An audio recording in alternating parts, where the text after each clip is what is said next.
come from a rural community, Las Vegas, New Mexico, and everyone knows each other.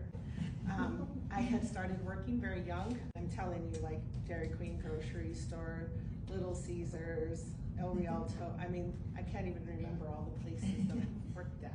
Coming from a small town, everyone knew your name. And so there was a lady named Nora who I had known my whole life. She had actually been in my parents' wedding. She finally called me in and said, you need to get in here after school. I was in high school. And I had just opened up a bank account, so I didn't really understand it. And it wasn't that I wasn't good in math. I was in Algebra 2 by the time I was in middle school, and I was in Calculus and Cal 1 and Cal 2 by the time I was a junior in high school. It was the fundamental aspects of how to be able to manage money. And I didn't know what a savings account was. I didn't understand the concept. I didn't think that was something we were supposed to have.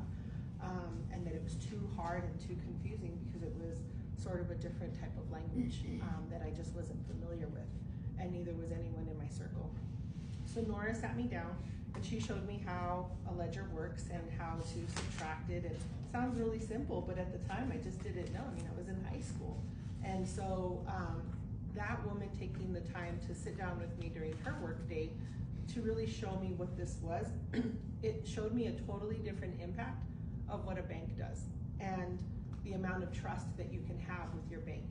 And later I ended up opening up other accounts with her. I ended up utilizing the bank in a lot of different ways because there was a different relationship with us.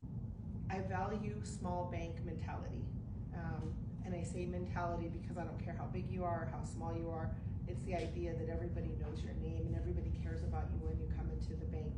That was one of the most critical aspects of why I wanted to work with certain banks. It wasn't just the services that they could provide, it was the customer service that they could provide to the people, and making sure that whether you have $5 in your bank account or you have $5 million in your bank account, that you treat every single one of those people with kindness and respect and a willingness to serve them.